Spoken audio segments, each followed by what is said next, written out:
Tema 2. Literatura griega. Características, representantes. Épica. Homero, Ilíada y Odisea. Tragedia. Esquilo. Orestiada, Prometeo encadenado. Sófocles, Edipo rey. 1. Literatura griega. La literatura griega es el conjunto de composiciones orales y escritas en griego antiguo que se desarrolló desde el siglo IX a.C. hasta el siglo II después de Cristo. Es considerada clásica por servir de paradigma o modelo a movimientos literarios posteriores. 1.1. Características. Antropocéntrica. El hombre es el centro del universo. Las obras muestran un profundo conocimiento de la naturaleza humana, deseos, temores, pasiones, conflictos, etc. Racional. Las emociones son reguladas por la razón. La literatura se adecúa a determinadas normas. Fatalista. Los hombres y los dioses están subordinados inevitablemente al hado, destino. Mitológica. Recrea mitos pertenecientes a un pasado remoto, la edad heroica. Las obras relatan el mundo de los dioses del Olimpo, los semidioses y los héroes legendarios. Equilibrada.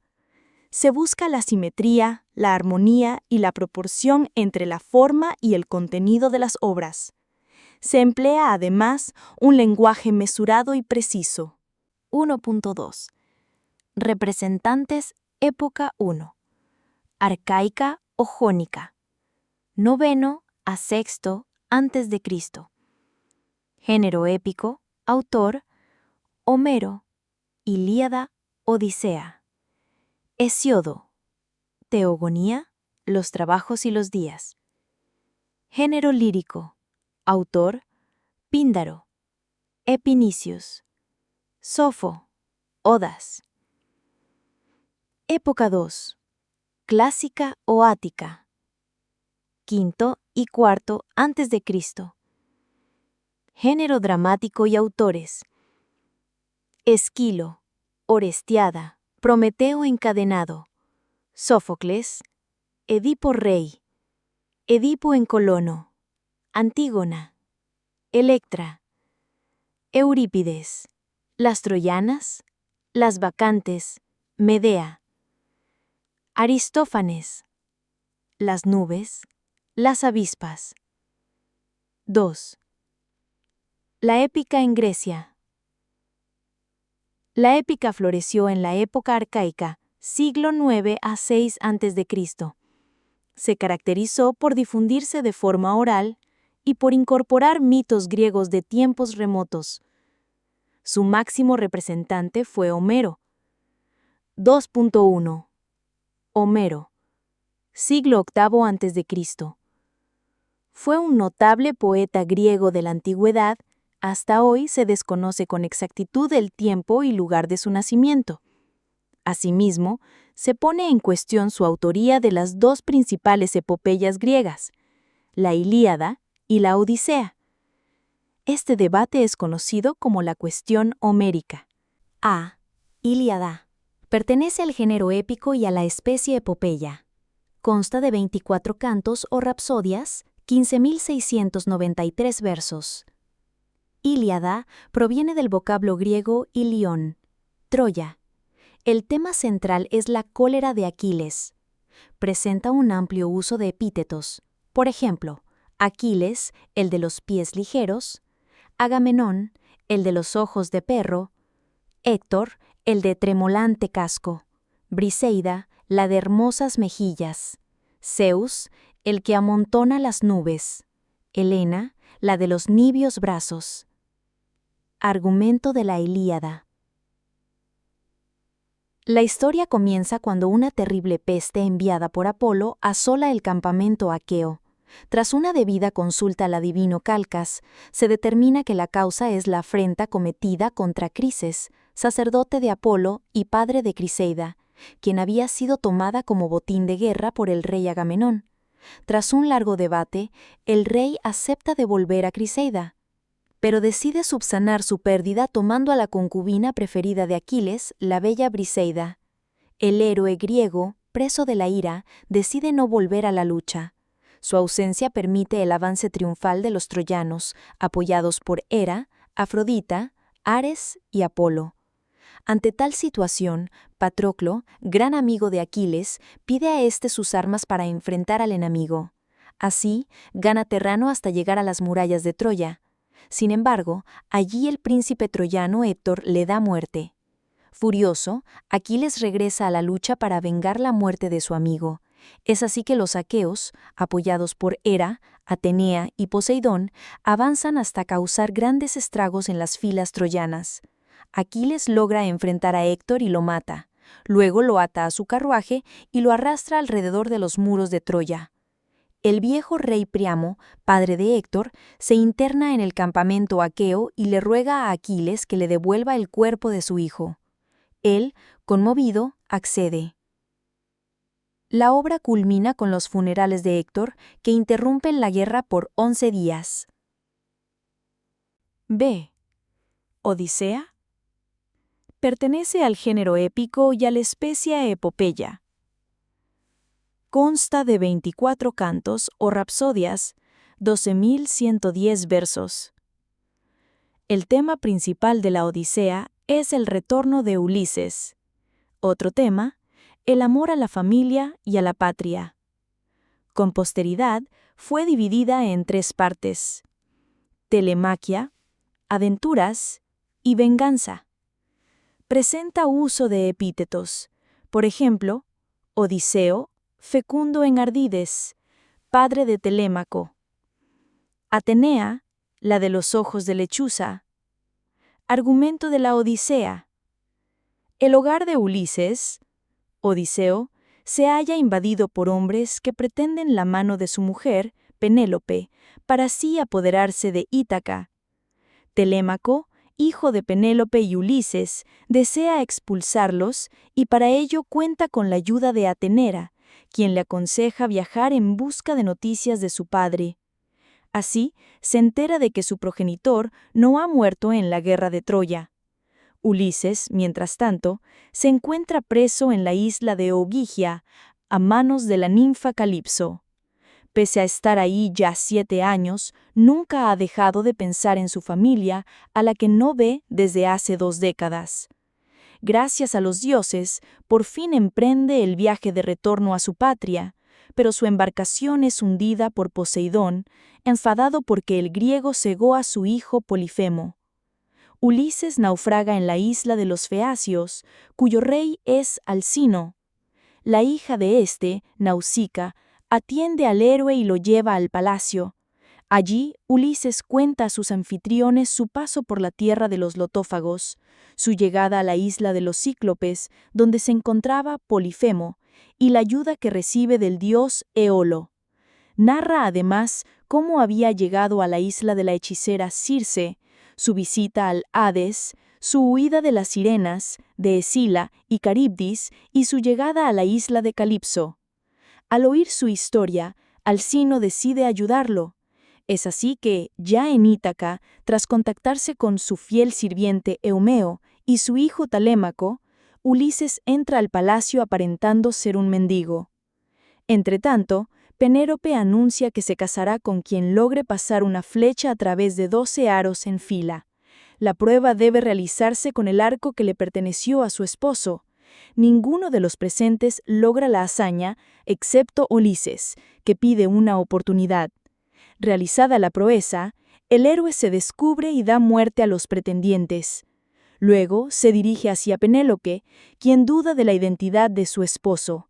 El héroe la convence refiriéndole cómo había construido su lecho nupcial, algo que solo ambos conocían. Reunida la familia, se restablece la paz en Ítaca. 3. La tragedia en Grecia. El género dramático alcanzó gran desarrollo en Atenas durante el siglo de Pericles, siglo V a.C. Destaca principalmente la tragedia, cuyos principales exponentes fueron Esquilo y Sófocles.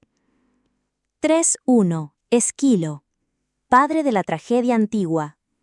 Fue un famoso dramaturgo nacido en Eleusis, Ática. Sus aportes a la tragedia incluyen la incorporación del segundo actor en escena, y con ello, la aparición del diálogo entre los personajes. A. Orestiada. Pertenece al género dramático y a la especie tragedia. Es la única trilogía completa del teatro griego antiguo que se conserva hasta hoy.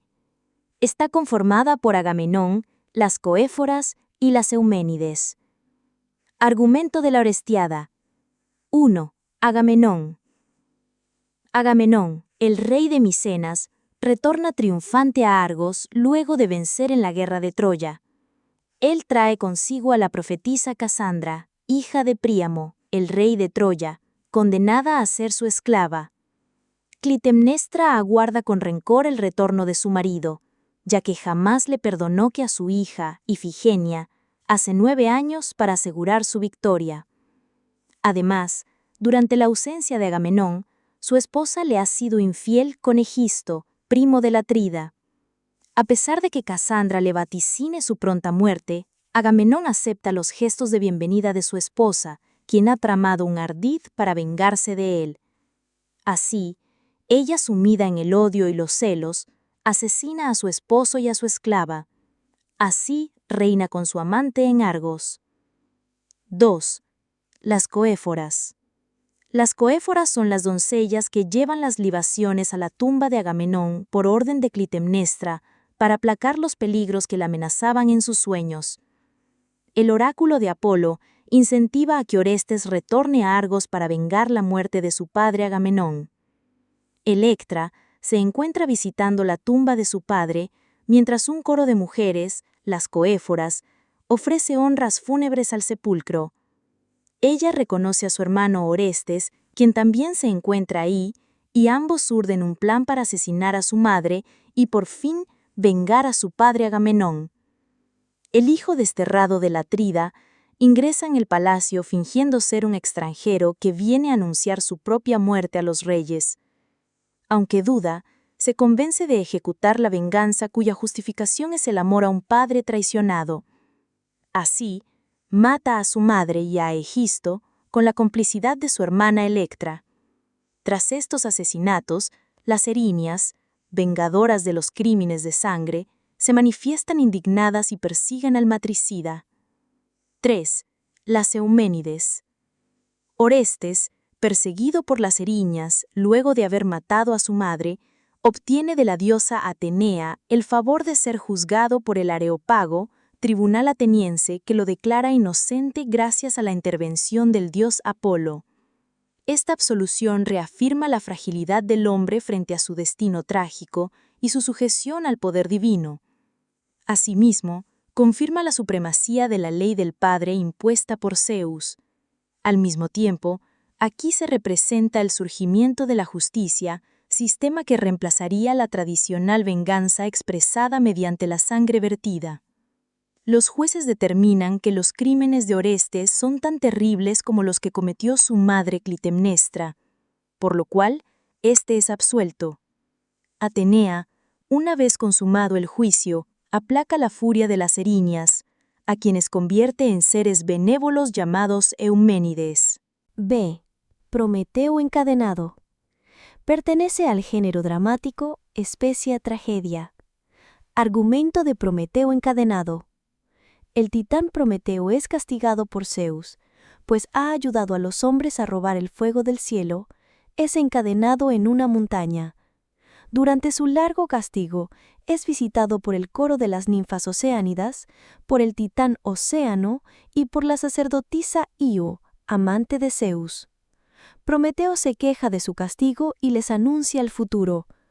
Afirma saber que Zeus será derrocado y confiesa poseer el secreto del que depende el destino del dios. Hermes, que lo escucha, le exige tal secreto, pero Prometeo se rehúsa a revelarlo. Por voluntad de Zeus, Hermes arroja a Prometeo al Tártaro, mundo de las tinieblas, en medio de un inmenso cataclismo y terremoto. 3.2. Sófocles. Máximo exponente de la tragedia en el siglo de Pericles, siglo V a.C. Nació en Colona. Incorporó al tercer actor en escena, lo cual brindó mayor agilidad a los diálogos y desarrolló la psicología de sus personajes. Obras: Edipo en Colono, Antígona, Electra. A. Edipo Rey. Pertenece al género dramático y a la especie tragedia. Está escrita en verso y no tiene actos. Sus personajes son humanos. Tiene como antecedente el mito de Edipo, que cuenta su ascensión al poder. El tema central es el destino del hombre determinado por los dioses. Argumento de Edipo Rey. Una peste asola a Tebas y el pueblo está sufriendo. Ante la desesperación acude un coro de ancianos ante el rey Edipo y le pide que intervenga para poder calmar la difícil situación. El monarca ordena a su cuñado Creonte que vaya al oráculo de Delfos a consultar sobre la peste. Tras su regreso, él le informa que dicha peste es el castigo por el asesinato del rey Layo y este solo cesará cuando se sancione al culpable. Edipo pide al pueblo que se entregue al asesino del rey anterior. Creonte solicita la ayuda del viejo adivino Tiresias y éste se presenta ante Edipo con cierto recelo y le comunica terribles revelaciones. Edipo concluye que Creonte y Tiresias se han confabulado en su contra para quitarle el trono del reino y comienzan a discutir. En ese momento aparece su esposa Yocasta y lo tranquiliza diciéndole que los oráculos no siempre aciertan en sus predicciones, ya que tiempo atrás uno sostuvo que Layo sería asesinado por su hijo, pero no fue así porque éste murió a manos de unos bandidos en un cruce de 3 caminos.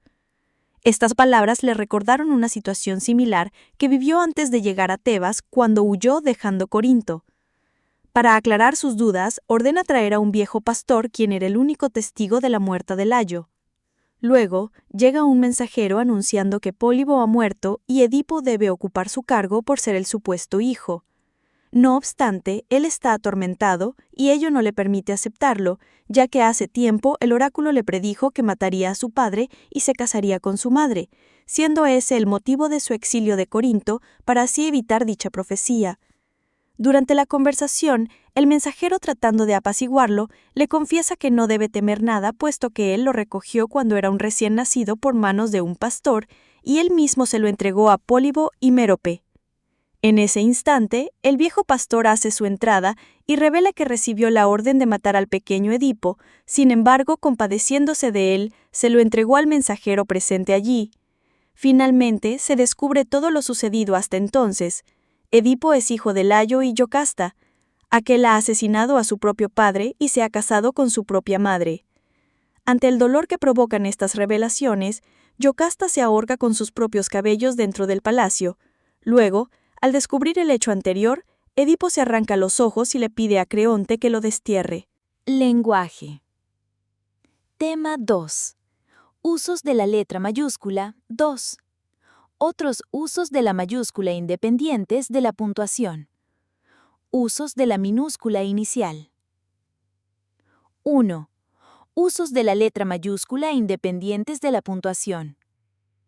Se escribe con mayúscula inicial en los siguientes casos: nombres propios de continentes, países, ciudades, distritos, áreas geopolíticas, regiones naturales. Países: Corea del Norte, India, Países Bajos. Ciudades: Las Vegas, San Salvador, Cerro de Pasco. Distritos: La Molina, San Juan del Lurigancho, Los Olivos.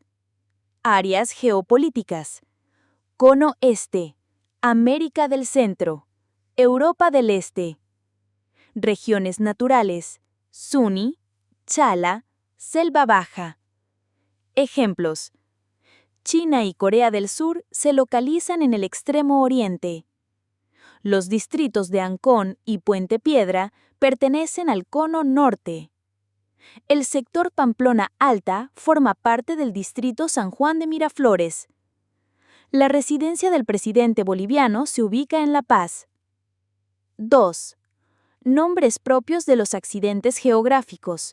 Los sustantivos comunes o genéricos que los acompañan, mar, cabo, volcán, cordillera, etc., se escriben con minúscula excepto si forman parte del nombre propio. El Océano Índico, la Cordillera de los Andes, el Cabo de Buena Esperanza, el Cañón del Colca, el Pongo de Manserique, el Mar Muerto, el Estrecho de Gibraltar, el Golfo de San Lorenzo, el Archipiélago Malay, el Lago Poopó, la Meseta de Bombón, el río Rin, el Monte Sinaí. Ejemplos. En el desierto de Atacama se producen tormentas eléctricas entre enero y febrero. El Cerro San Cristóbal forma parte de los cerros aislados de la cordillera de los Andes. 80 viviendas colapsaron en el distrito Cerro Colorado, Arequipa, por las intensas lluvias. La mejor época para viajar a Puerto Maldonado es entre abril y noviembre. El monte Everest es el más alto de la Tierra. El Golfo de México es el más grande del mundo. El fotógrafo captó imágenes nítidas del Mar Rojo. La actriz mexicana vacacionó en el país llamado Islas Cook. 3. Nombres propios de planetas, constelaciones, galaxias, etc. Las palabras Tierra, Luna y Sol solo se escriben con mayúscula inicial si se emplean en contextos astronómicos. Asimismo, las palabras Universo, Estrella polar, Galaxia y Sistema solar se escriben en minúscula por ser sustantivos genéricos. La Osa Mayor es visible durante todo el año en el hemisferio norte. Un satélite de Neptuno es Larissa. La estrella Achernar puede ser observada cerca de la fecha navideña. El cometa Halley orbita alrededor del Sol cada 76 años. Estos días de sol fueron bastante agradables. La tierra natal de Arguedas fue Apurímac. La estrella polar se usaba en la antigüedad para orientarse en la noche. 4. Los sustantivos y adjetivos de nombres de divisiones administrativas, instituciones, edificios, establecimientos y agrupaciones. Partidos políticos, grupos musicales, etc. Los artículos se escriben con mayúscula inicial si forman parte del nombre propio. Ejemplos. Los trabajadores de Latina firmarán contrato en el área de recursos humanos. El Ministerio de Comercio Exterior y Turismo es el encargado de promover la actividad turística. La Contraloría General de la República investigará muchas denuncias. La Facultad de Ingeniería Mecánica de la UNI ofrece 4 carreras profesionales. Mi profesor vive en el edificio Los Eucaliptos. Este lunes abrirá sus puertas La Vaca Argentina, mi restaurante favorito. El grupo Son Tentación firmará autógrafos en Plaza Lima Sur. Alcanzaron curules para el Congreso Acción Popular y Podemos Perú. Las palabras Estado, Gobierno, Ejército, Policía, Iglesia, Marina y Universidad se escriben con mayúscula solo cuando aluden a la institución. Ejemplos. El Estado peruano tomará medidas económicas drásticas. El país está declarado en estado de emergencia. La policía dio de baja a una de sus integrantes. Los ladrones escaparon al ver a la policía tras ellos. La iglesia llamó a la reflexión en épocas de pandemia. Por mi barrio hay una iglesia antigua. 5. Las siglas, las cuales se deletrean al leerse, se escriben enteramente en mayúsculas: ONU, GLP, ADN, BID. Los acrónimos, los cuales se leen como palabras, con 5 o más letras referidos a nombres propios, se escriben con mayúscula inicial si tienen menos de 5 letras. Se escriben enteramente en mayúsculas como OTAN, ONU, UNI. Otros referidos a nombres comunes se escriben enteramente en minúsculas como PYME, láser, OVNI, UCI, radar, SIDA. Ejemplos. La UE es una entidad geopolítica que cubre gran parte del continente europeo. Las ONG son organizaciones sin fines de lucro. El MINSE ofrece retrovirales gratuitos para el tratamiento del SIDA. 6. La letra inicial de la primera palabra del título de una obra de creación, libro, programa televisivo radial, canción, película, se escribe con mayúscula. En el caso de las publicaciones periódicas, diarios, revistas, suplementos, se escriben con mayúsculas todas las letras iniciales que forman parte del título. Ejemplos. Ernest Hemingway escribió Adiós a las armas. Fui al estreno de La maldición renace, una historia de terror. El grupo La Nouvelle nos deleitó con su tema Debes comprenderme. Guido Lombardi condujo ¿Quién quiere ser millonario? En España, un diario bastante difundido es El País. La publicación de Mujer Actual es quincenal. 7. Las iniciales de sustantivos y adjetivos que son parte del nombre de asignaturas o carreras de estudio se escriben con mayúscula. Las ciencias, disciplinas científicas y profesiones se escriben en minúsculas. Ejemplos. El profesor de Ciencia, Tecnología y Ambiente es licenciado en Educación. En la clase de física realizamos un experimento con alcohol etílico. Estudiará una maestría en psicología clínica. La mecánica cuántica es la rama de la física que estudia los sistemas atómicos y subatómicos. Su filosofía de vida es sonreír y no dejarse vencer por las adversidades. 8. Sustantivos y adjetivos que forman parte del nombre de congresos, simposios, coloquios, ferias, festivales, torneos deportivos, etc. Ejemplos.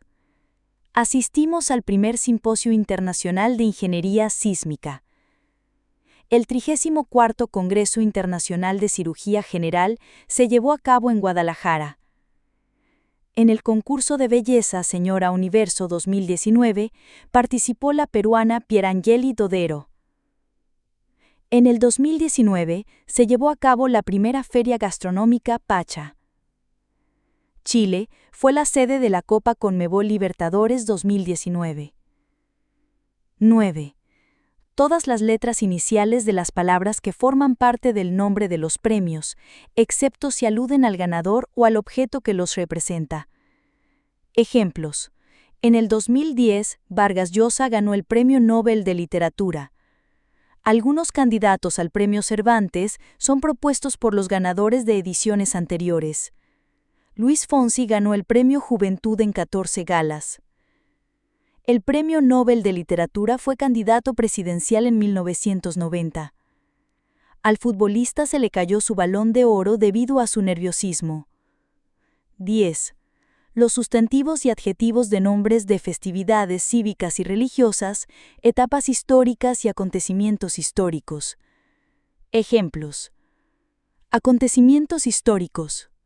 La Segunda Guerra Mundial, la Guerra Fría, la Contrarreforma, la Gran Depresión, la Cisma de Occidente, Revolución Cultural China, Revolución Cubana, el descubrimiento de América, la toma de la Bastilla, la Guerra de Secesión. 11.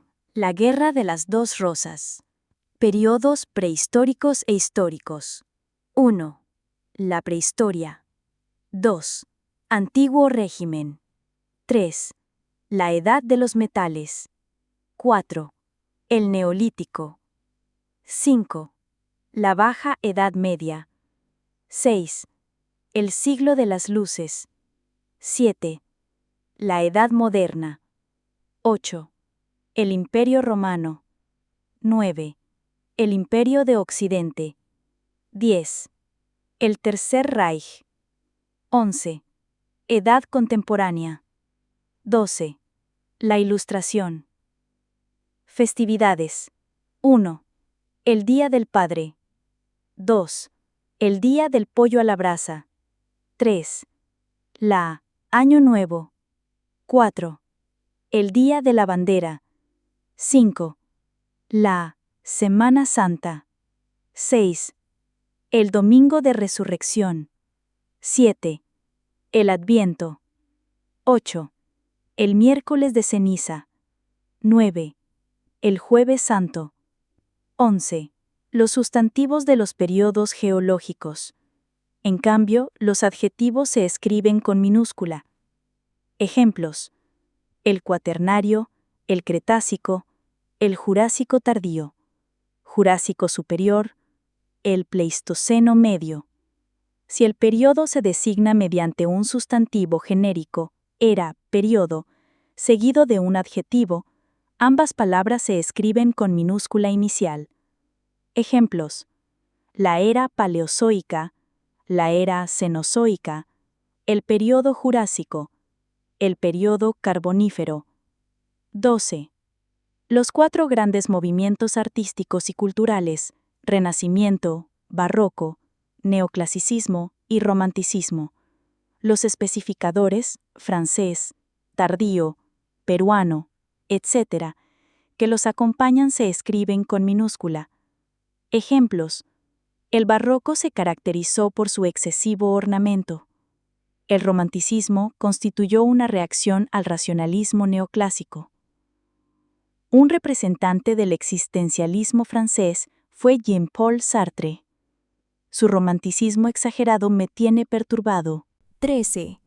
Los sustantivos y adjetivos que formen parte de las denominaciones de órdenes religiosas o religioso-militares, ejemplos: la Orden de la Santísima Trinidad y de los Cautivos fue fundada por el francés Juan de Mata. La orden de caballería más antigua del mundo es la Orden Ecuestre del Santo Sepulcro de Jerusalén. 14. Los sustantivos y adjetivos que forman parte de los nombres de los libros sagrados y sus libros internos y sus denominaciones antonomásticas. Ejemplos: el libro de Daniel es un libro bíblico y es parte del Antiguo Testamento. Situaciones de guerras y enfermedades se predicen en el Apocalipsis. El libro sagrado de los persas es el Avesta. Según las Sagradas Escrituras, el ángel Gabriel se presentó ante la Virgen. 15.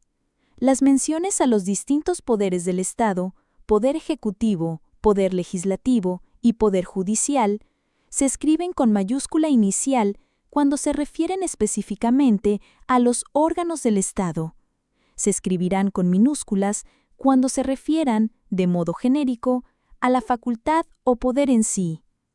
Ejemplos: el poder legislativo radica en la facultad de desarrollar y modificar las leyes. El poder legislativo postergó la convocatoria y elección de 8 magistrados. El poder ejecutivo coordinará con las empresas de agua y luz para la postergación del pago de servicios. 2. Usos de la letra minúscula. Se escriben con letra minúscula en los siguientes casos: cargos, títulos y nombres de dignidad. Ejemplos: presidente, gerente, ministro, papa, alcalde, marqués, teniente, conde. Puntos cardinales, líneas imaginarias y nombres de las divisiones de la Tierra. Ejemplo: sur, hemisferio norte, sudoeste, latitud norte, ecuador, meridiano. C. Días de la semana, meses, estaciones del año. Ejemplo: jueves, agosto, primavera. D. Lenguas, culturas, religiones, monedas, enfermedades, gentilicios, comidas. Ejemplo: aguaruna, cultura chimú, judaísmo, peso, hepatitis, enfermedad de Alzheimer, tacneño, ceviche, mazamorra morada. E. Los sustantivos o adjetivos usados para designar razas o variedades de animales, cuando el nombre de las razas alude al topónimo, lugar, del cual son originarias, se escribe con mayúscula dicho topónimo. Bulldog, ibérico, siamés, labrador, pequinés, romañola, terranova, bengala, Perro de Chihuahua, Chihuahua. Tigre de Bengala, Bengala. Perro de Terranova, Terranova. 1. El problema de escasez. El concepto de escasez no designa la falta absoluta de un recurso, sino la relativa insuficiencia de recursos con respecto a las necesidades, deseos o requerimientos de los agentes económicos. La escasez no es solamente la carencia de algo, sino la diferencia existente entre nuestras necesidades ilimitadas y los recursos limitados que tenemos para satisfacerlas. Costo de oportunidad, costo alternativo o costo económico. No se pueden elegir todas las alternativas al mismo tiempo, razón por la cual se debe sacrificar algo al tomar una decisión. Esto, precisamente lo que se deja de lado al elegir, es lo que los economistas denominan costo de oportunidad. La frontera de posibilidades de producción. Es una representación simplificada de la realidad, modelo económico, a través del cual se expresan los conceptos básicos de economía, escasez, elección y costo de oportunidad. Supone una economía donde solo se produce dos tipos de bienes, la cantidad de recursos es constante y los utiliza en su totalidad. 2. Las necesidades humanas. Es la sensación de carencia de algo que nos impulsa a la búsqueda de su satisfacción, realizando ciertas actividades para conseguir los bienes requeridos. Características. Ilimitadas. Producto del avance de la sociedad, cada vez surgen más necesidades. Saciables. Nuestro organismo tiene un límite para satisfacer las necesidades. Concurrentes. Muchas necesidades suelen presentarse al mismo tiempo, entonces hay que priorizar por las más apremiantes. Sustituibles. Una necesidad puede ser satisfecha de muchas formas. Fijables. Las necesidades tienden a crear hábito o costumbre. Clases. Primarias. Son las necesidades imprescindibles para la conservación de la vida. Son la alimentación, vestido, vivienda, etc. Secundarias. Necesidades que contribuyen a mejorar y elevar el nivel de vida. Son el ahorro, el estudio, la diversión, etc. Terciarias. Son aquellas que sirven para halagar la vanidad o el capricho de las personas. Por ejemplo, el uso de joyas carísimas, autos de lujo, etc. 3. El proceso económico. Conjunto de actividades económicas que los seres humanos realizan para satisfacer sus necesidades. Fases. Producción. Está relacionada con la generación de bienes y servicios. Se realiza utilizando factores productivos. Circulación. Es el traslado de los bienes y servicios desde las unidades de producción a las unidades de consumo a través de los mercados. En esta etapa se determinan los precios. Distribución. Es la retribución a todos aquellos factores que han intervenido en el proceso de la producción. Consumo. Utilización de los bienes y servicios para satisfacción de las necesidades. El consumo depende principalmente del ingreso monetario. Inversión. Es el incremento del stock de capital. Los recursos que se obtienen para la inversión provienen del ahorro, que es la parte del ingreso monetario no consumido. El ahorro se traslada a la inversión a través del sistema financiero. 4. Los bienes. Son los objetos que utiliza el hombre para satisfacer sus necesidades. Ejemplo, alimento, agua, medios de transporte, etc.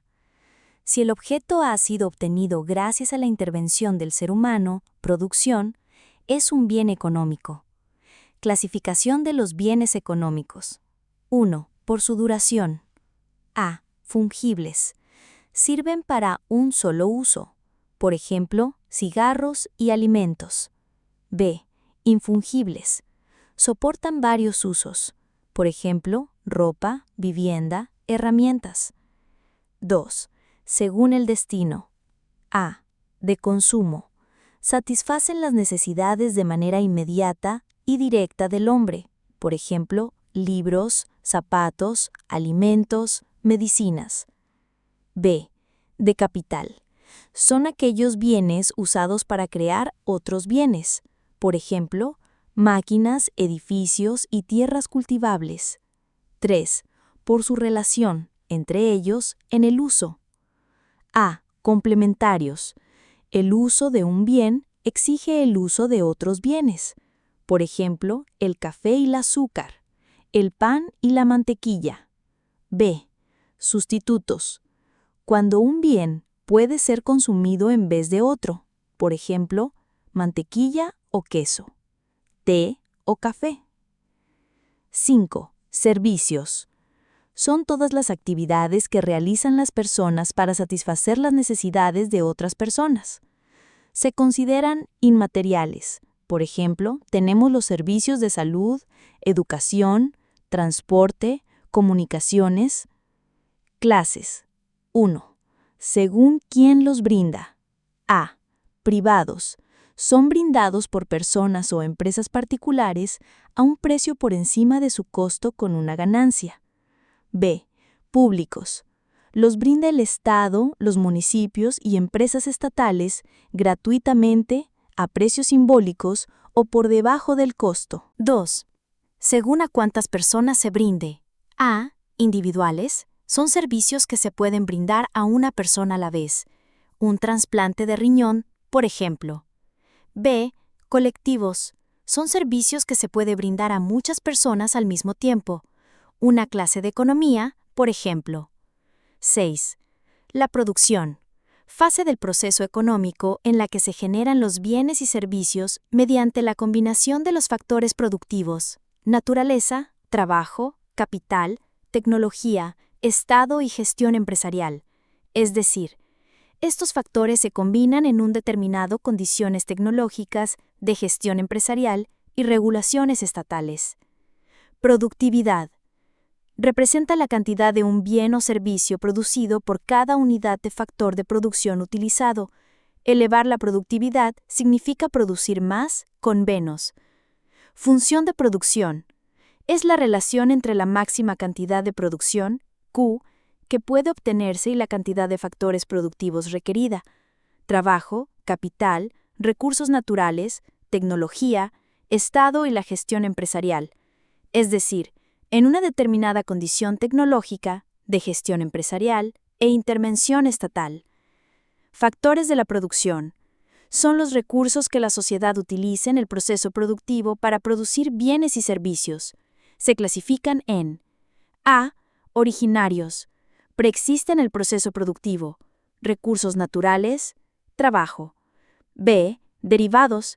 Resultan de la acción del trabajo sobre los recursos naturales. Capital. C. Complementarios. Organizan, dirigen y controlan la producción. Gestión empresarial, Estado y tecnología. Sectores productivos. Áreas especializadas en las que se desarrolla la actividad económica según el tipo de proceso. Estos son: sector primario. Produce materias sin mayor valor agregado. Se le identifica en las actividades de explotación y extracción de recursos naturales. Sector secundario. Actividades de transformación que requieren de un mayor valor agregado. Se les identifica en el sector industrial. Sector terciario. Se encarga de la producción de servicios. Los costos de producción. Son todos los desembolsos monetarios que realiza una empresa para adquirir los elementos necesarios para producir una determinada cantidad de bienes o servicios en un periodo de tiempo. El conocimiento, análisis y evaluación de los costos de producción es importante para determinar precios y niveles de producción. Clasificación. Costo fijo, CF. Son costos independientes del volumen de producción. No varían cuando varía el nivel de producción. Los alquileres de locales, por ejemplo. Costo variable, CB. Son los desembolsos que dependen del nivel de producción de la empresa. Dependen de cuánto se produzca. Insumos y mano de obra como ejemplo. Costo total, CT. es el total de desembolsos realizados por la empresa para producir y resulta de la suma del costo fijo y el costo variable. CT es igual a CB más CF. Los ingresos de producción o ingreso total, IT, son todos los ingresos monetarios que la empresa obtiene por la venta de su producción en el mercado. Estos ingresos dependen de dos variables, de la cantidad vendida, Q, y del precio del mercado, P. IT es igual a P por Q. Con estas dos variables, IT y CT, se puede obtener el beneficio total de una empresa, BT. BT es igual a IT menos CT. Filosofía. Historia de la filosofía. La historia de la filosofía occidental se remonta al siglo VI a.C. y se divide en 4 grandes etapas: antigua, medieval, moderna y contemporánea. Filosofía antigua, siglo VI a.C., siglo V después de Cristo. 1. Sócrates, Atenas, 470 a.C., 399 a.C. Este filósofo ateniense dedicó la mayor parte de sus esfuerzos a combatir la influencia de las ideas de los sofistas, las cuales le resultaron falsas desde una perspectiva intelectual y perniciosas desde un punto de vista ético y político. Contrariamente a aquellos, sostuvo que era posible alcanzar un conocimiento verdadero de las cosas, pues la razón humana sí posee las facultades y alcances necesarios para lograr dicha empresa.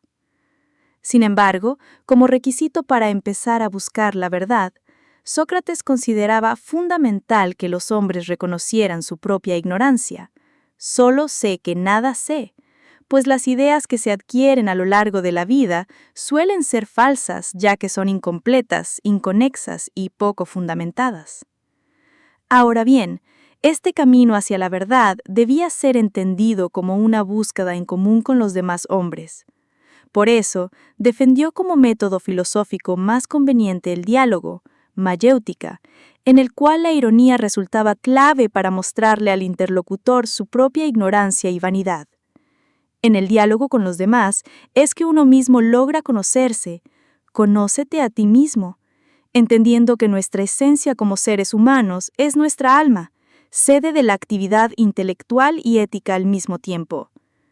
De esto se deduce que el cultivo del alma debe ser el fin de nuestra existencia, ya que solamente a través de esta actividad se alcanza la máxima realización de nuestro ser, virtud o arete. De la importancia del método mayéutico también se deriva una tesis fundamental de la filosofía de Sócrates. La virtud no puede ser enseñada, ya que, de alguna manera, la verdad de aquella ya reside en nuestra alma, por lo que solo falta que salga a la luz. Reminiscencia. Por ello, Sócrates compara su labor como filósofo con el oficio de las comadronas. Mientras que éstas ayudan a las mujeres a parir hijos, él creía que su tarea era ayudar a los hombres a parir ideas verdaderas, es decir, a conocer la verdad mediante la definición de las cuestiones exploradas en el diálogo. De otra parte, hay profundas diferencias entre Sócrates y los sofistas. Ver, por ejemplo, la Apología de Sócrates de Platón. De Sócrates son famosas sus enseñanzas en las plazas públicas, en permanente diálogo con sus discípulos, discutiendo temas filosóficos especialmente de tipo ético. Además, está su oposición a los sofistas, el cual fue radical, ya que estos eran escépticos en el conocimiento y relativistas en moral. El filósofo más representativo de los sofistas es Protágoras, Abdera, 485 a.C., 411 a.C. La tesis que sintetiza su pensamiento es la siguiente: el hombre es la medida de todas las cosas, principio del homo mensura, la cual afirma que la verdad y la falsedad son decididas de acuerdo con el parecer de cada hombre. Relativismo. 1. Los diálogos. Platón, el discípulo más destacado de Sócrates, escribió sus obras en forma de diálogos. Entre estos destacan la República, donde se define la justicia y se brindan las características de la mejor forma de gobierno; el Fedón, cuyo tema es la inmortalidad del alma, el banquete y el Fedro, en donde se trata sobre la naturaleza del amor, el Teetetes, en el cual se aborda el problema del conocimiento, y el Menón, que gira en torno a la virtud. Cabe mencionar también la Apología de Sócrates, en donde Platón presenta su versión del discurso que dio su maestro ante los jueces atenienses para defenderse de las acusaciones que pesaban sobre él. Asimismo, es importante recordar que en la República se encuentran la famosa alegoría de la caverna y la alegoría del símil de la línea. Se plantean los grados del ser y del conocer, y la no menos importante idea de que los que tienen que gobernar la polis, ciudad-estado, deben ser los reyes filósofos. Por otro lado, en el Fedro se narra la alegoría del carro alado y se trata sobre la naturaleza tripartita del alma. 4. El alma. La concepción antropológica del alma de Platón es dualista, ya que considera que el ser humano posee dos dimensiones: el alma, inmaterial e inmortal, y el cuerpo, material y sujeto a la corrupción física y a la muerte. Además, sostiene que el alma es preexistente al cuerpo y se ve forzada a encarnarse en este mundo material reiteradamente. Platón señala que el alma tiene una naturaleza tripartita. A. Alma racional. Es inmortal, inteligente y se encuentra situada en el cerebro. B. Alma irascible. Es fuente de pasiones nobles, está situada en el tórax y es inseparable del cuerpo. C. Alma apetitiva. Es fuente de pasiones innobles, está situada en el abdomen y también es mortal. 3. Aristóteles, 384 a.C., 322 a.C. Fue discípulo de Platón y maestro de Alejandro Magno. Sus obras más importantes son la Metafísica, la Física, el Organon, la Ética a Nicómaco y la Política. 1. Metafísica o filosofía primera. El estagirita llamó a la metafísica filosofía primera o, incluso, teología, con el único objetivo de diferenciarla de la filosofía segunda o física. Esta filosofía primera constituye precisamente la ciencia que se ocupa de las realidades que están por encima de las realidades físicas, es decir, es la ciencia que indaga las causas y los principios primeros de todas las cosas. 2. Ontología, teoría de la substancia. Su concepción ontológica del mundo está desarrollada en su denominada teoría de la substancia. Aristóteles criticó la teoría de las ideas, de Platón, y sostuvo que éstas no existen separadas del mundo sensible. Por lo tanto, este es real y verdadero, no aparente y falso como sostenía Platón, su amigo y maestro.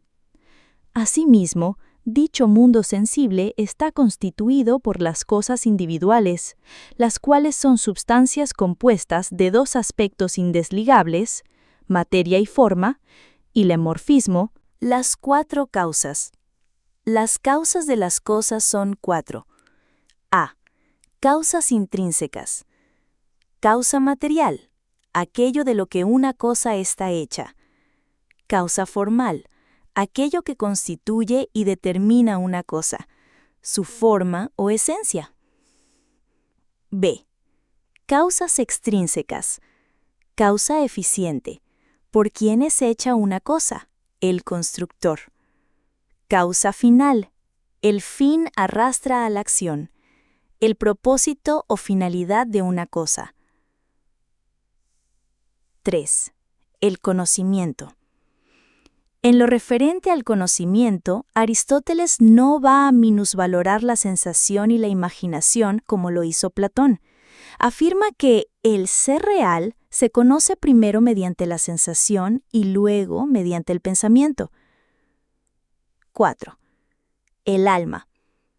El alma es la forma del cuerpo y no está separada del cuerpo, es decir, el cuerpo y el alma constituyen una única sustancia. Aristóteles, a su vez, distingue funciones del alma. A. Función vegetativa. Esta función hace que los seres con vida se nutran, crezcan y reproduzcan.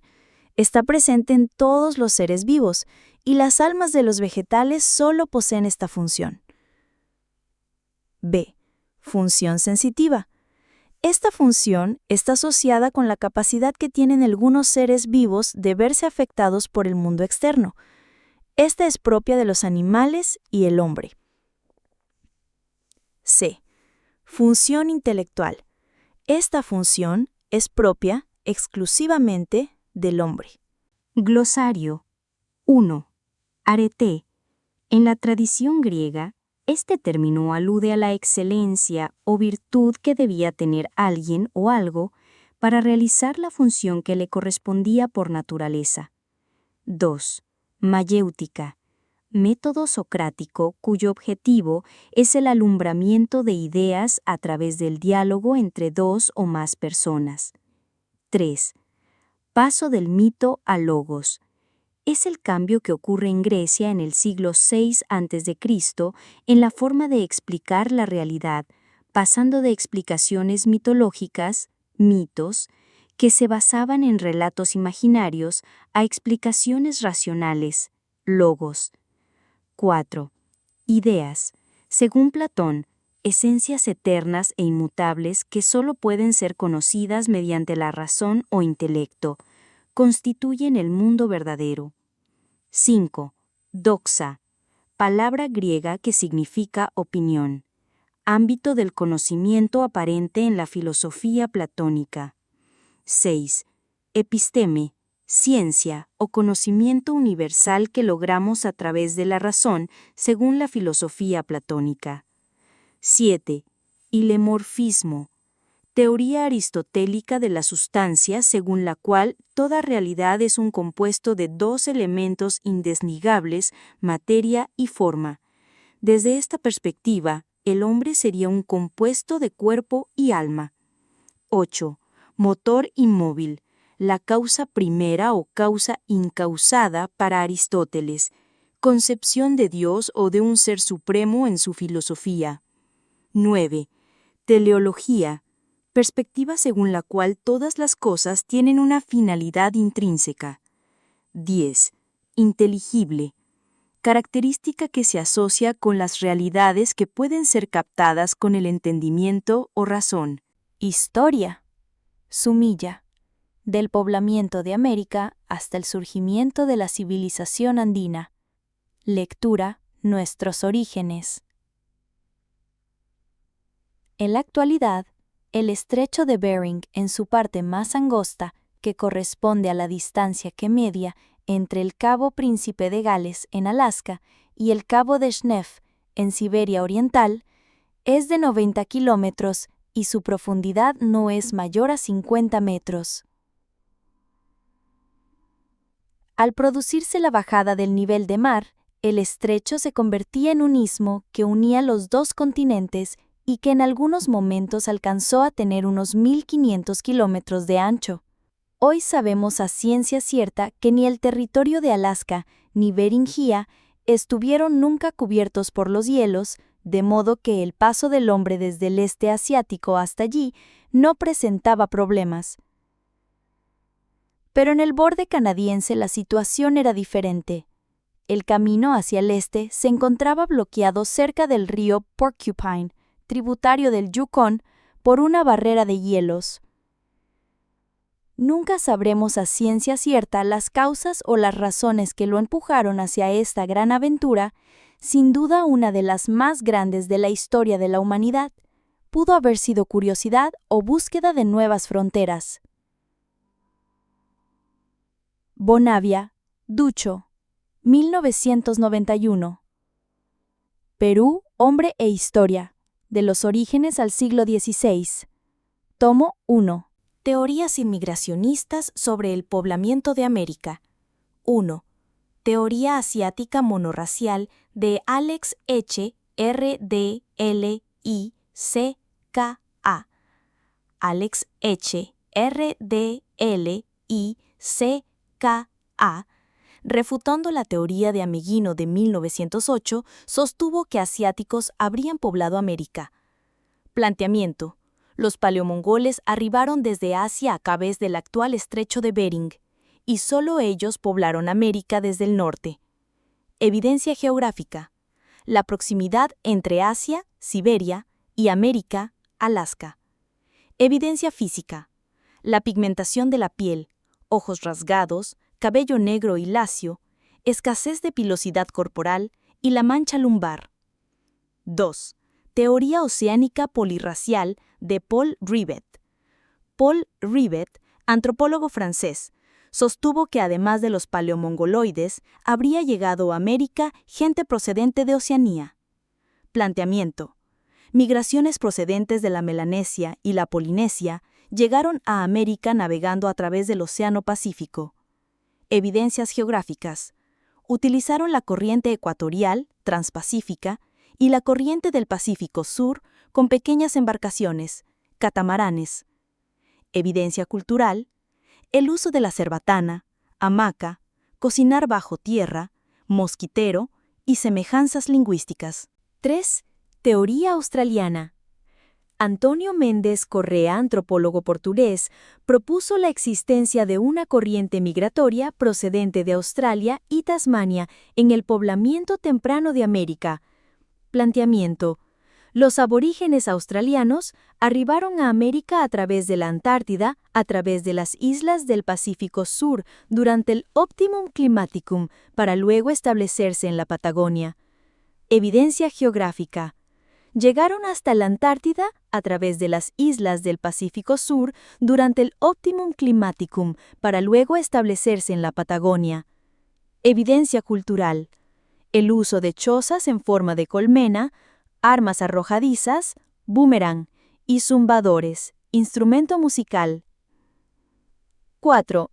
Teoría noratlántica de Bruce Bradley y Dennis Stanford. Bradley y Stanford, en 1996, en Virginia, encontraron una punta de lanza idéntica a las solutrenses. Planteamiento: procedencia europea a través del Atlántico Norte. Evidencias culturales: artefactos líticos, semejanzas entre las puntas Clovis, Norteamérica, y las puntas de tipo solutrense, Europa. En ambos casos, son puntas delgadas a diferencia de las asiáticas más gruesas. Lectura: los primeros pobladores en el Perú. La aparición de los primeros pobladores en el Perú antiguo ocurrió hace más de 10.000 años, cuando grupos humanos originarios de Asia ocuparon gradualmente la costa y la región de la cordillera andina, así como áreas de la selva amazónica. Este amplio proceso incluye dos grandes eras diferenciadas por el sistema de producción de alimentos. La más antigua corresponde al tiempo en que cada grupo humano se limitaba al aprovechamiento directo de los recursos ofrecidos por la naturaleza, por medio de la caza, la pesca y el acopio de vegetales. La segunda se caracteriza por la domesticación de esos recursos mediante la agricultura y la crianza de animales. Kaufman, Federico, 2002. Historia y arte del Perú antiguo. Período lítico, 12.000 a 6.000 a.C. Ocurrió desde fines del Pleistoceno hasta los inicios del Holoceno. Características: A. Sociedad. Organización en bandas dirigidas por un líder y sin diferencias sociales, o estilo de vida nómade, además de ocupar cuevas y abrigos rocosos. B. Economía, basada en la depredación, cacería, recolección, pesca y amarisqueo. División del trabajo basada en el género y la edad. C. Tecnología. Instrumentos propios del Paleolítico superior en piedra y hueso.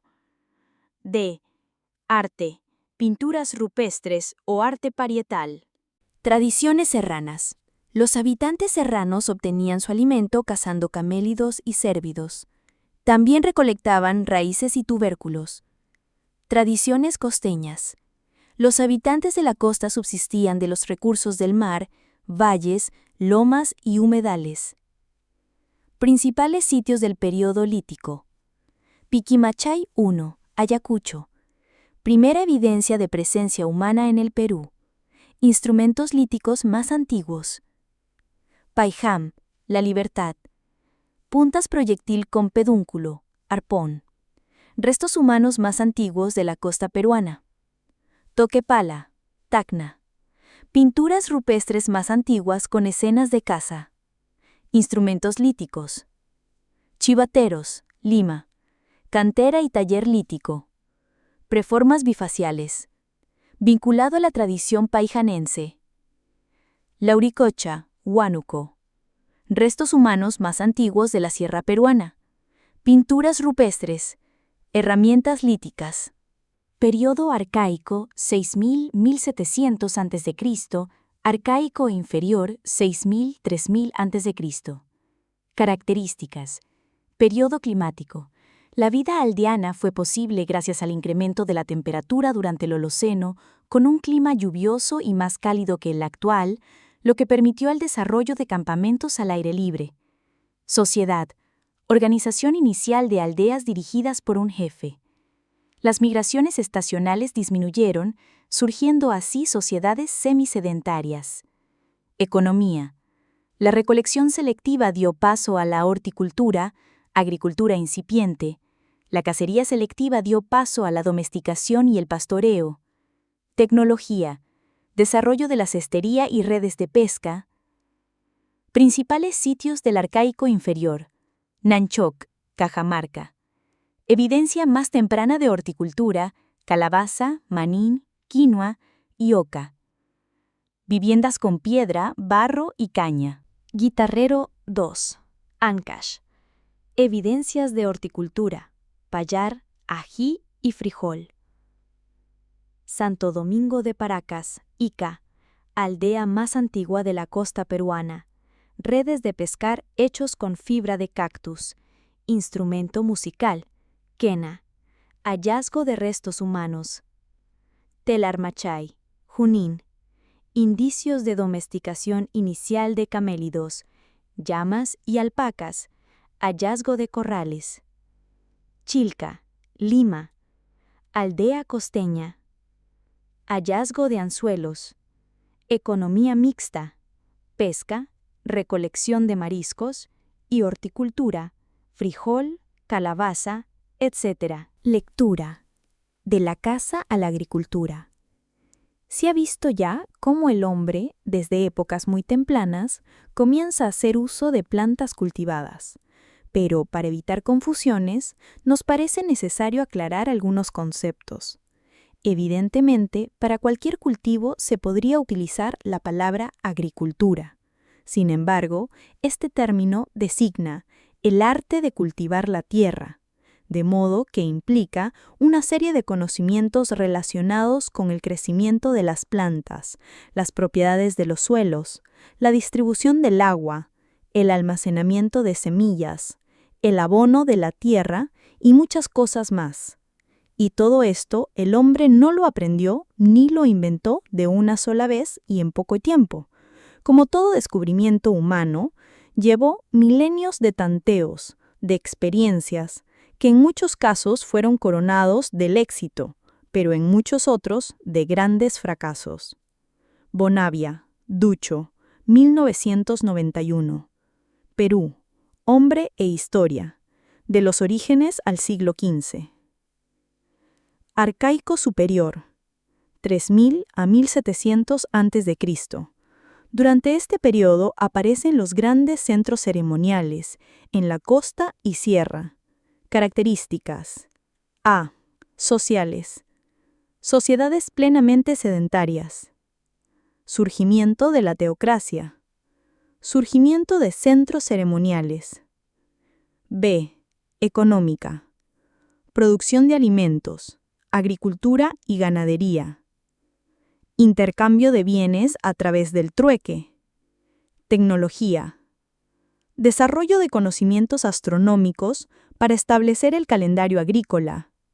Surgimiento de la textilería de algodón. Figuras de barro crudo. No hay cerámica. Se desconoce el horno. Tradiciones serranas. Los habitantes serranos obtenían su alimento cazando camélidos y cérvidos. También recolectaban raíces y tubérculos. Tradiciones costeñas. Los habitantes de la costa subsistían de los recursos del mar, valles, lomas y humedales. Principales sitios del período lítico. Piquimachay 1, Ayacucho. Primera evidencia de presencia humana en el Perú. Instrumentos líticos más antiguos. Paijam, La Libertad. Puntas proyectil con pedúnculo, arpón. Restos humanos más antiguos de la costa peruana. Toquepala, Tacna. Pinturas rupestres más antiguas con escenas de caza. Instrumentos líticos.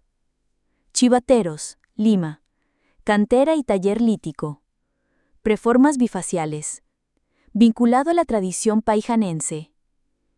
Lauricocha, Huánuco. Restos humanos más antiguos de la sierra peruana. Pinturas rupestres. Herramientas líticas. Lectura. Las sociedades constructoras de pirámides 3000-1500. De todas las manifestaciones de complejidad que marcan el precerámico tardío, tal vez la más sorprendente por su intensidad y espectacularidad fue la aparición de la arquitectura monumental en el área de los Andes norcentrales. Desde los valles del río Santa hasta el del Chillón, en los callejones de Huaylas y Conchucos, el Valle de Junín y la Hoya del Marañón y el Guayaga, fueron apareciendo asentamientos nucleados en torno a estructuras arquitectónicas monumentales, públicas y ceremoniales, con características constructivas morfológicas similares, plataformas escalonadas, complejos piramidales con plaza circular hundida, construcciones superpuestas y, en las postrimerías del período arcaico, templos en forma de U. El más destacado por su espectacularidad y por el protagonismo que ha alcanzado en los debates sobre los orígenes de la civilización andina en los últimos años, es el de Caral. Teorías sobre el origen de las altas culturas o civilizaciones en los Andes. 1. Teoría inmigracionista Max Uhle. En la década de 1920, planteó que los mayas llegaron a la costa peruana por vía marítima, dando origen a las culturas proto-chimú y proto-nazca. Se basó en similitudes lingüísticas y en la arquitectura piramidal. 2. Teoría autoctonista Julio C. Tello. A inicios de la década de 1930, sostuvo que Chavín fue la cultura matriz de la civilización andina. Se desarrolló en la sierra y sus antecedentes deberían ser buscados en la Amazonía. 3. Teoría aloctonista Federico Kaufmann. Durante la década de 1960, en la localidad de Valdivia, Ecuador, se encontró la cerámica más antigua, siendo el punto de irradiación cultural para el norte y sur de América. Psicología. 2. Bases biológicas del comportamiento. Los seres humanos se encuentran permanentemente realizando actividades.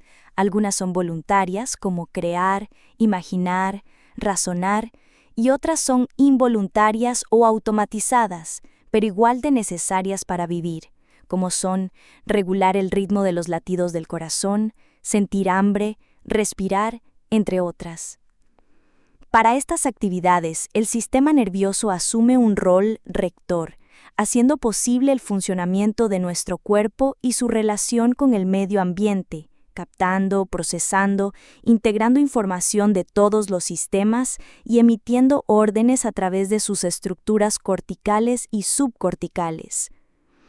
Siendo un sistema tan importante para la vida y responsable de tantas funciones humanas, es necesario conocerlo. Por ello, a continuación se describirá el sistema nervioso, sus principales componentes y funciones. 1. Sistema nervioso.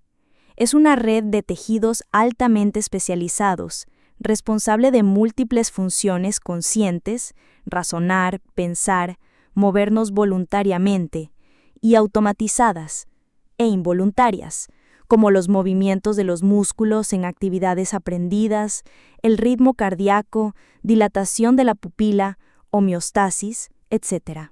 Del organismo. Lo conforman neuronas, son células especializadas en la recepción, conducción y transmisión de señales electroquímicas, participan en la sinapsis. Neuroglías o células gliales realizan funciones de sostén físico y funcional de las neuronas, no participan en la sinapsis. La comunicación interneuronal es un proceso electroquímico y se produce a través de la sinapsis. La transmisión es eléctrica, intercambio de iones de sodio y potasio, dentro de la neurona, y química, cuando llega al extremo del axón por medio de mensajeros químicos denominados neurotransmisores. En el sistema nervioso existen más de 100.000 millones de neuronas.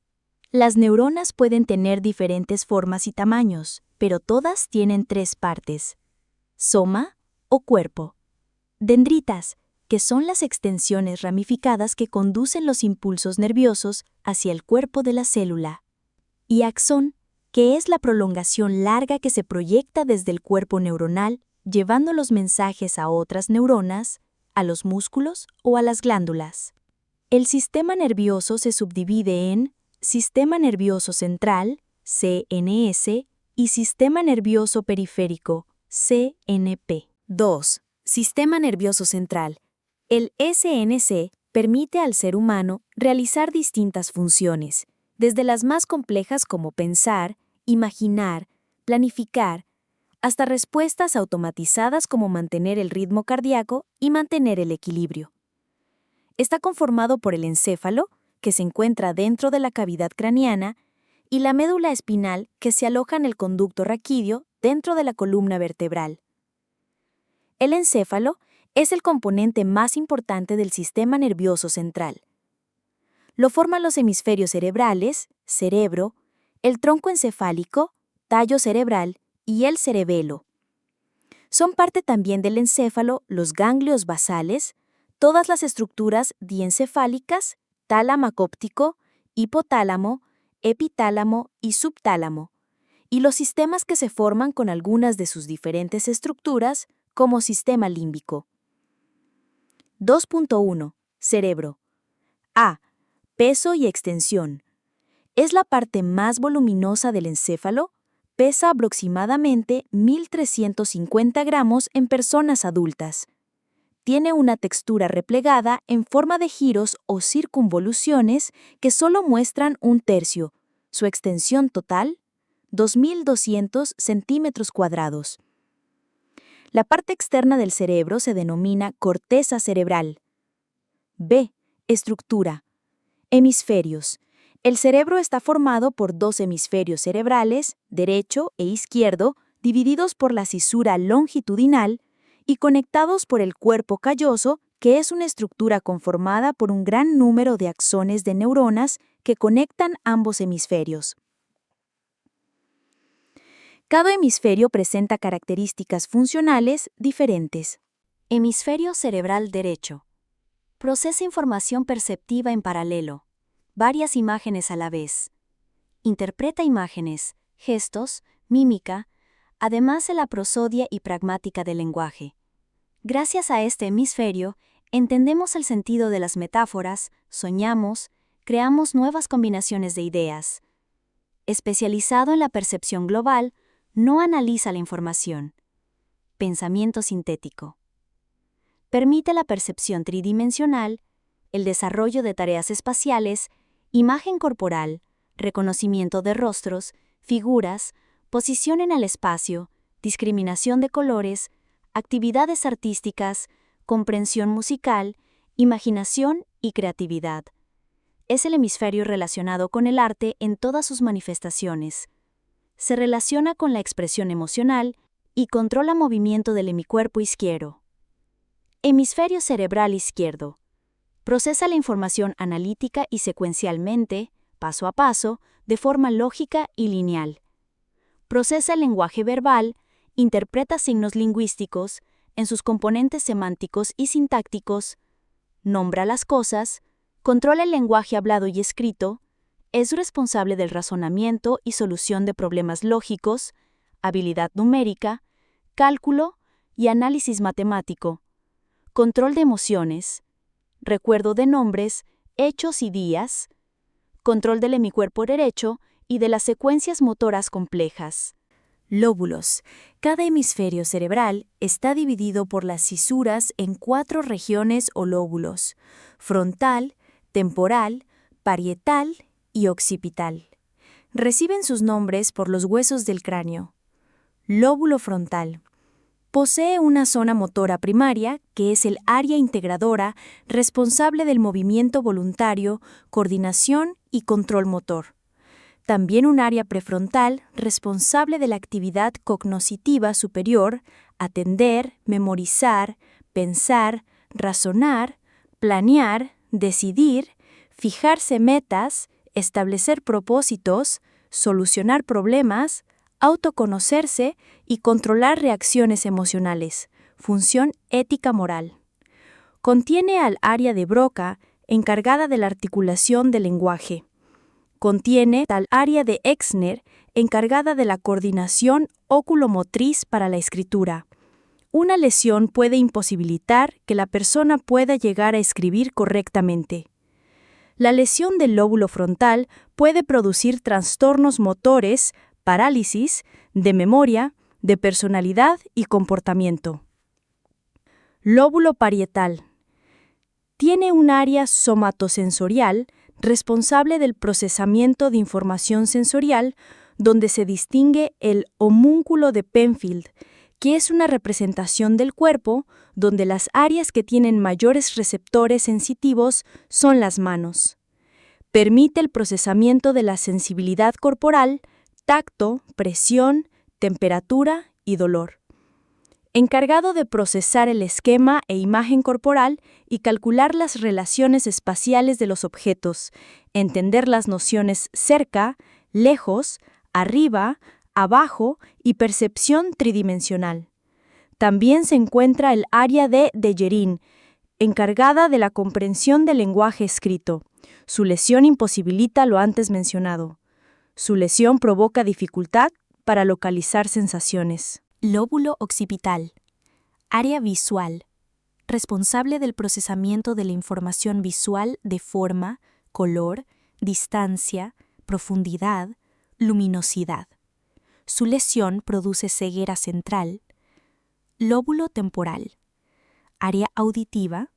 Encargado del procesamiento de estímulos sonoros. Sus funciones están relacionadas con la memoria por su cercanía con el hipocampo. Contiene al área de Wernicke, encargada de la comprensión del lenguaje hablado. Su lesión imposibilita a la persona la comprensión de lo que escucha. Su lesión es la causa de sordera central. 2.2. Cerebelo.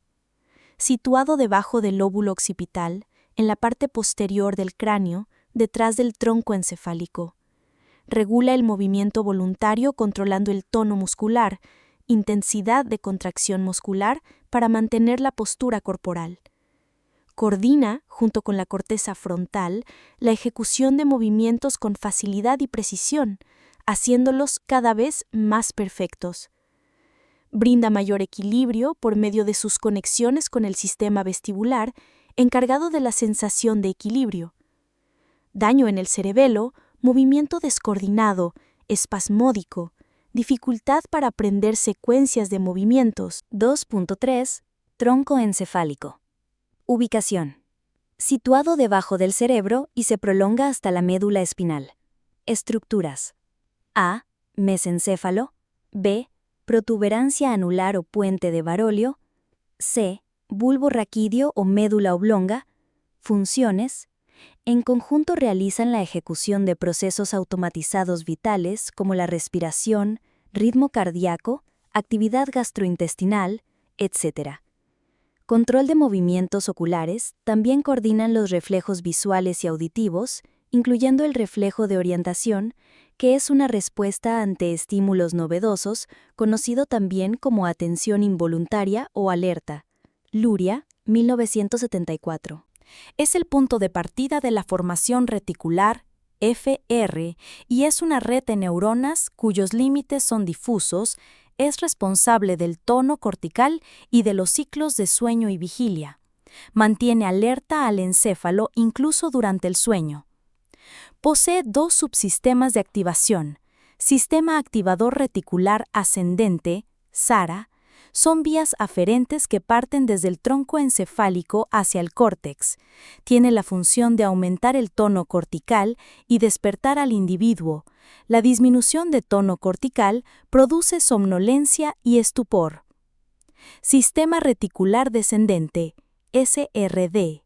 Son vías eferentes que parten desde el córtex frontal hacia el tronco encefálico y la médula tiene la función de subir o bajar voluntariamente el tono de los sistemas sensoriales o motores del neocórtex, implicado en la atención sostenida, selectiva y los estados provocados de relajación. Lesión en la FR, estado de coma. 2.4. Médula espinal. La médula espinal es un cordón de fibras nerviosas que discurre por el agujero de las vértebras, desde la primera vértebra cervical, en la base del cráneo, hasta el margen superior de la segunda vértebra lumbar, y por tanto, es más corta que la columna vertebral, aproximadamente 45 centímetros. Es una gran vía refleja que transmite información del SNP al encéfalo, o viceversa. Un organismo en el que la médula espinal haya sido desconectada del encéfalo, no sentiría los estímulos dolorosos y no realizaría movimientos conscientes, pero sus sistemas biológicos están activos a nivel simpáticos y parasimpáticos. Por eso el sujeto puede comer, desechar excretas, etc. La parálisis del cuerpo depende de la ubicación del daño en la médula espinal. A la altura de cuello, produciría una tetraplegia o cuadriplegia, y a la altura de la médula dorsal inferior, o más abajo, produciría una paraplegia. Para ilustrar el funcionamiento de la médula espinal, podemos observar las vías neurales que gobiernan nuestros reflejos. Los mensajes entran y salen de la médula espinal por medio de 31 pares de nervios espinales mixtos. Contienen neuronas motoras y sensoriales. Cada par inerva un segmento diferente y específico del cuerpo. 3. Sistema nervioso periférico o SNP. El sistema nervioso periférico está formado por un conjunto de nervios que salen o entran del encéfalo o médula espinal. Se divide en sistema nervioso somático o voluntario, SNS, y sistema nervioso autónomo o involuntario, SNA. Sistema nervioso somático o voluntario, SNS. Controla los movimientos voluntarios de los músculos de la cara y esqueléticos. Está compuesto por 12 pares de nervios craneales y 31 pares de nervios espinales con sus respectivas ramificaciones. Sistema nervioso autónomo vegetativo o visceral, SNA. Transmite mensajes entre el SNC y los músculos involuntarios, lisos. Actúa de manera independiente, involuntaria, controlando la acción automática de los órganos y glándulas internas e interviniendo en la emisión de respuestas vegetativas en condiciones de reacción emocional. Está conformado por dos ramas. Simpática, es generalmente excitador, activa al organismo para utilizar su energía como en el caso de una situación de lucha o huida. Parasimpática, es generalmente relajante, reconstituye la energía y propicia el estado de reposo. Las fibras simpáticas y parasimpáticas funcionan antagónicamente y están bajo control del hipotálamo. Ambas ramas realizan las funciones autonómicas vegetativas del cuerpo a nivel neuroendocrino inmunológico. 4. Sistema límbico, SL. Ubicación. Formado por un conjunto de estructuras y núcleos, como el hipotálamo, hipocampo, cuerpo calloso, la amígdala, etc., ubicadas por encima y alrededor del tálamo y justo debajo de la corteza. Funciones. Está relacionado con las conductas motivadas, las emociones, el aprendizaje y los procesos de la memoria. Se encuentra también en constante interacción con la corteza cerebral, controlando funciones como apetito, sueño, temperatura, motivación sexual, agresión, miedo, docilidad, etc. Se comunica con áreas del lóbulo frontal, siendo esta conexión la base biológica que posibilita aprender estrategias de autorregulación y control emocional. Partes. Hipocampo. Participa en la formación de la memoria de corto plazo, de largo plazo y espacial. Amígdala. Ayuda a formar los recuerdos de emociones y es responsable de la experiencia emocional. Hipotálamo. Es un núcleo pequeño. Controla de forma autonómica todas las funciones del sistema nervioso autónomo vegetativo, simpático y parasimpático, y del sistema endocrino. Está compuesto de varios núcleos que regulan procesos fisiológicos automáticos como el equilibrio interno del cuerpo, homeostasis, y ritmos circadianos. Regula las motivaciones básicas, hambre, sed, regulación de la temperatura, conducta sexual y la excitación emocional. Tálamo. Es el núcleo más grande del encéfalo. Es también la primera estación de relevo o integración sensorial. Toda la información de los sentidos llega al tálamo, menos el olfato que va hacia el bulbo olfatorio, y luego son distribuidas hacia las diferentes partes de la corteza donde son procesadas. 5. Plasticidad cerebral. El término plasticidad cerebral expresa la capacidad adaptativa del sistema nervioso para minimizar los efectos de las lesiones a través de modificar su propia organización estructural y funcional. El cerebro es un órgano de una plasticidad fascinante que es capaz de dedicar áreas no usadas por la falta de un sentido a procesar la información de otros. Por ejemplo, en el caso de que exista una deficiencia, como la sordera, los axones que habían llegado del nervio visual no encuentran la competencia normal del nervio auditivo y sus conexiones se hacen fuertes. Es decir, la corteza cerebral auditiva comienza a ocuparse de los fenómenos visuales. Sin embargo, eso ocurre en los primeros años de edad. En las personas adultas ese recableado masivo deja de producirse. El cerebro en los primeros años de vida se encuentra en un proceso madurativo en el que continuamente se establecen nuevas conexiones neuronales y tiene lugar el crecimiento creciente de sus estructuras. Existen muchas sinapsis o conexiones neuronales que son poco o nada funcionales. Esto quiere decir que dichas conexiones no consiguen ser eficaces para una función.